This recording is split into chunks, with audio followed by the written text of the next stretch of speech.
Spanish and Phil Robertson controlling the situation. Phil Robertson looks to have timed it well at the top end of the line. It's going to be tight. He looked early to me. Penalty Phil Robertson over the line early. He must drop back behind the fleet. Slingsby now. He's away from the line there. He's got to get Phil Robertson out of the way as they dash towards mark number 1. Spain OCS. Target behind France. And this will be a critical point in the race. They talk about the high winds and how tricky it is. Coming down a little now. This turning mark's going to be absolutely crucial. Sir Ben Ainsley, well, he needs a big first race, and there's nothing better than being in the lead at mark number 1. 93, that's 94 kilometres an hour as they round mark 1. Incredible speeds there, over 50 knots. He turns away, he's down there, setting the boat up, settling as he approaches the gate. This is crucial now. Can they stick the manoeuvres? The manoeuvring wasn't good enough yesterday, and Sir Ben Ainsley needs to smooth things down. Back in the pack, it's Outeridge and Burling tight with each other. 3, 2, 1, turning. Fast turn. Go. Up a little. Heard the transfer there. Ben Ainsley handing over to Ian Jensen, the wind trimmer. They have to swap roles in the boat there, and not their best work on board the British crew. You could hear Ben Ainsley say, go pop, go pop. He's talking to one of the boys on board about when to pop the wing, the all-important moment to power up on the new jibe.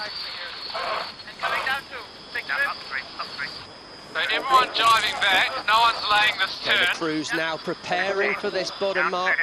They're talking about the ley line. That's the discussion between Spittle and Campbell James, deciding the setup here. But at the moment, Slingsby and Ainsley lead the fleet. It's going to be tight as we approach gate number 2, and they're trying to find the best wind looking back up the course. I think a left turn will be easiest for most of the boats, but can Ainsley get round the front of the Australians? No. One more manoeuvre for all the boats, and this decision at the leeward mark will be crucial. It's all about executing a good job here for Ainsley and the boys. Turning.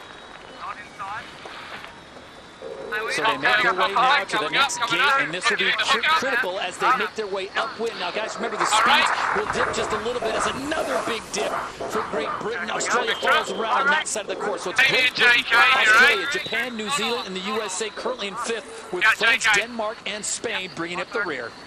It's a tight rounding there, and we can see Australia very close to the British crew. Ben Ainsley must keep clear of Tom Slingsby here. It's tight at the front of the fleet, and it's tight in the middle of the pack. Jimmy Spittle up to 3rd place, and great to see the Kiwi crew back fighting hard after a few issues there. It's going to be tight as we work upwind, and it's all about finding the boat speed, getting your boat flying smoothly as Ainsley and his crew settle down, chance to calm down and have a look at the breeze. 4, 3. Lead change there. The Australians seem to have found a good mode, and they're sailing the boat quickly here, Freddie.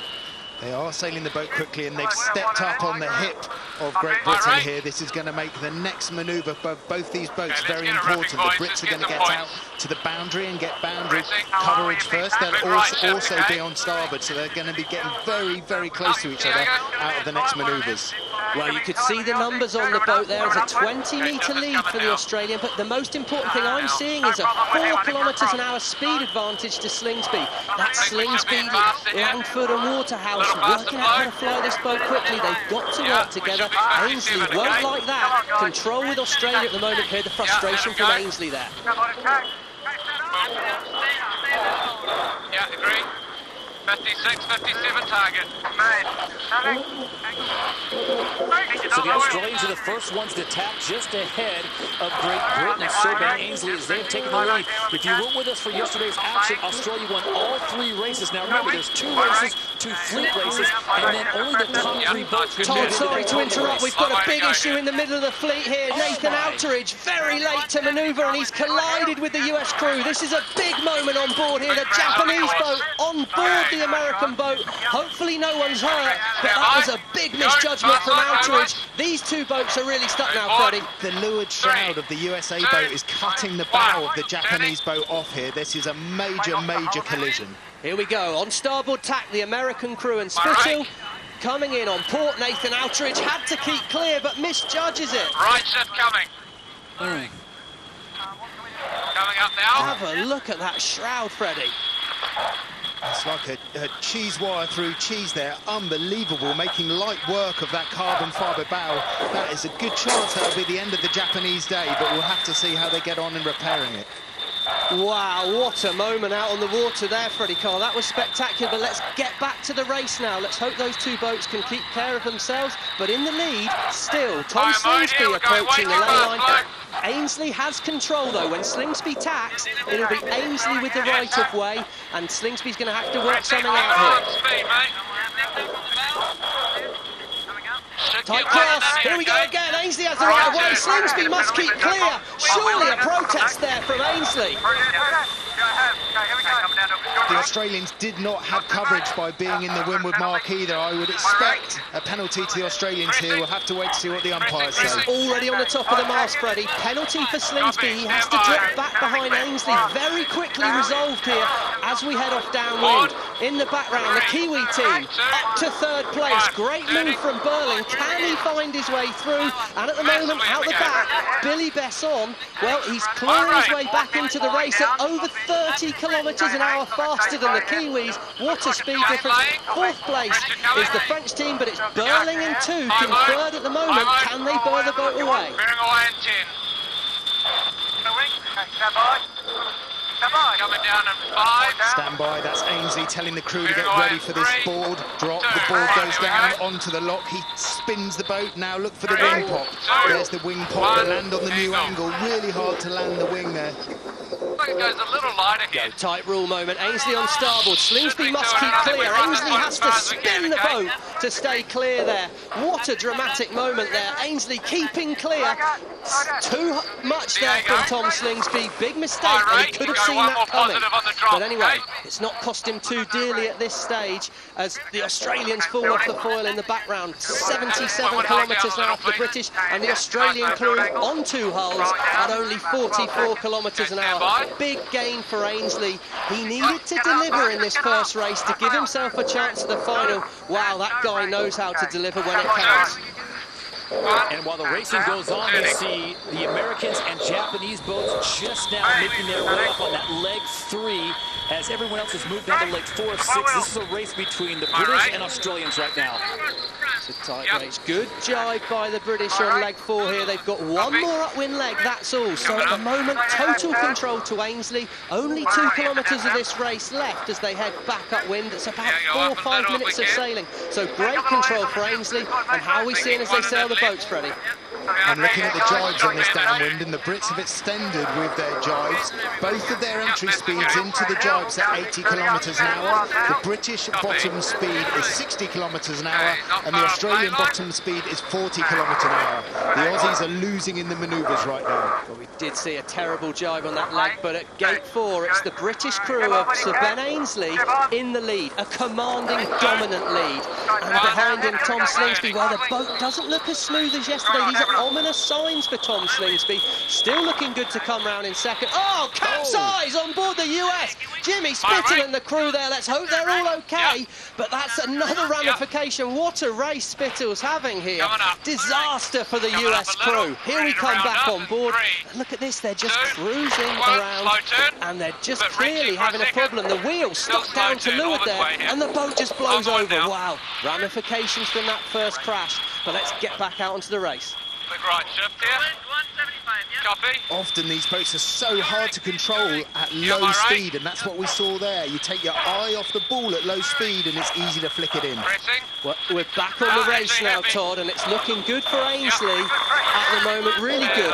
Tom Slingsby top of screen in second, but it's Peter Burling and Blair Tuke in third place at the moment, sailing the boat nicely. Let's watch their tack.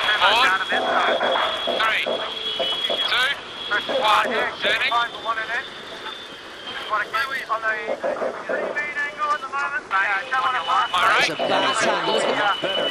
New Zealand looks a lot better than they did yesterday, guys. Remember, they got a 6th place, an 8th place, and an 8th place in the 3 races yesterday on day 1. Yeah, sorry to interrupt you there, Todd. That was a really not great tack from the New Zealand crew there, showing they've still got some teething issues, but look how smoothly the British are sailing their boat here. Pressing now.